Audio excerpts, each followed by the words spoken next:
Guys, magandang araw po. Meron tayo dito ngayon Click 160, itong latest version po ng Click. Ang problema niya, medyo ayaw mandar. Pero di kagaya ng nakaraan, functioning po ang kanyang ignition. Once na on mo siya at ang voltage niya makikita nyo 12.3, pero pag nag-electric start kayo, so yun, hindi siya low bat, pero tumutunog lang ang relay niya. Possible loose connection, pero ang gagawin natin ngayon ay i-open natin tong kanyang upuan para makita natin yung connection niya papuntang stator at ECU. So ayun guys, na-open na natin siya, no? So tinanggal namin yung itong connection na to, itong tatlong wire na to, kasi rekta to doon sa may crank position sensor. Lusaw yung socket niya. So yun, oh. Kita nyo, napakatigas ng ayun, lusaw. Tapos parting loob niya, may mga part din siya na nalusaw. Posible na dito nagkaroon ng loose connection at hindi talaga gagana pagka ganito, dahil hindi makatuloy sa ECU ang signal na ibibigay ng crank position sensor natin. Although nung tinest namin ay wala siyang error code. So posible nga talaga na mangyari to. So ito yung naging problema niya, at ang gagawin namin dito ay i-repair namin yung kanyang socket at susubukan natin ulit kung pwede pang gamitin tong socket niya or papalitan na talaga ng bago. So nga lang, wala tayong mahanap nito, isang buong bagong harness. So kung ganon, baka umorder ng bagong harness yung may-ari nito kapag napagana namin. So mamaya ulit babalitaan ko kayo, titignan natin kung magagawa ng paraan at papaliwanag namin sa inyo.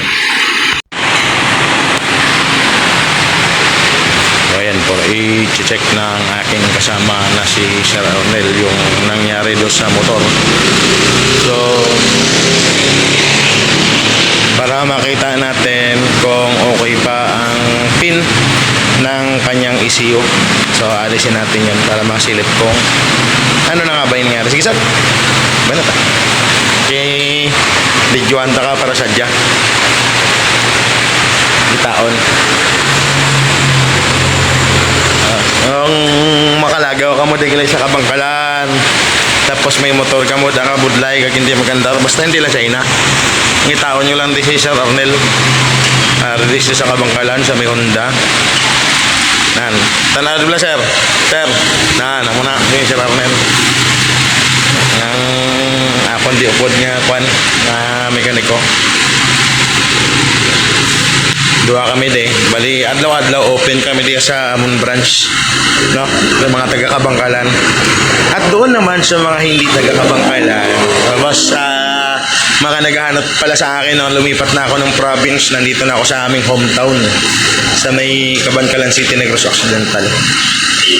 Kung nga papasyal kayo doon dati sa may tramo, so wala na ako doon. Pero ang mga tropa natin dyan na nasa tramo at sa Pasay area ng motor trade ay huwag nyo pong kakalimutan. Kung may mga problema po yung motor nyo, pasyalan nyo po sila.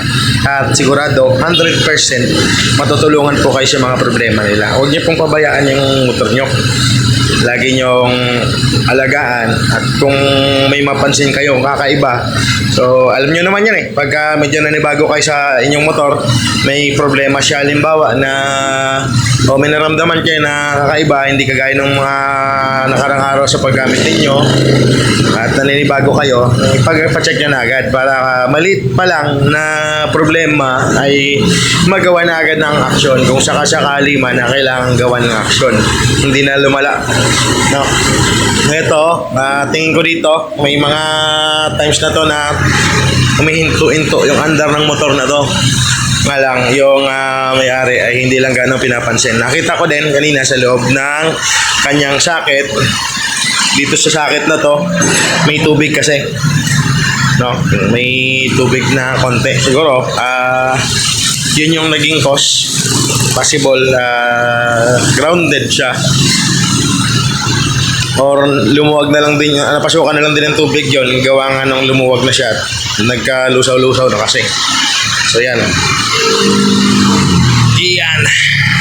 Hirap na hirap yung kasama natin. Ay, tigas daw. Ang grabe.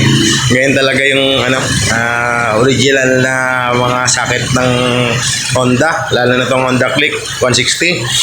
Masikip talaga yan kasi may mga seal yan. At sinisigurado nila sana na hindi mapasukan ng tubig. Kasi lang, kung talagang nag-uulan at malalim yung tubig, kung laging nagbabaha, wala po tayong magagawa. So yan. Ang pinaka maganda rito kasi papaanda rin talaga namin to. Tingnan natin. Oops.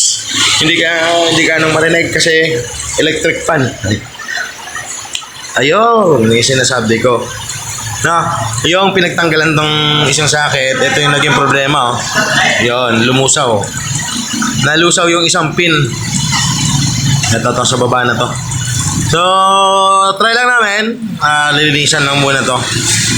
Kasi posible na kung umabot na to sa loob at umusog na yung pin na yan, hindi na talaga andar. Ayun o. Medyo tumabingi nga siya ng konti lang. Konting-konti lang naman. Tatry lang namin tong linisan at i-adjust kung sakali bago subukan kung magagamit pa. Mahal to. Kung ano na to, nasa 7 o 12,000 ata ito. So, yun.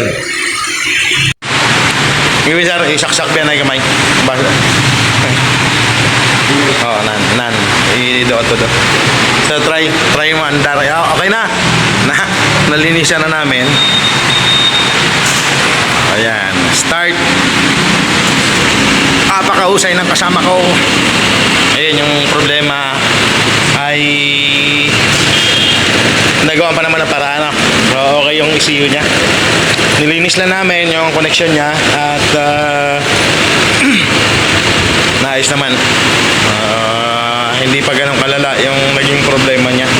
So, sa mga gustong magpagawa dyan, nandito lang pala kami sa JY Perez, sa ilalim po ng Brigada Station ng Kabangkalan, mapuntang City Mall. Yung dating multi-brand na motor trade dito, ngayon ay Honda 3S na po kami na motor trade. So, welcome po kayo dito. At since dalawa naman kami, si Sir Arnel Gaga at ako yung gumagawa rito, ay pwede kayong pumunta kahit marami pa kayo. Open kami Monday to Sunday, 8:30 hanggang 5:30 ng umaga. So sana po ay may natutunan kayo at napakinabangan sa video ito. Marami pong salamat. Ito pong muli ang inyong brother Tonyo. Paalam!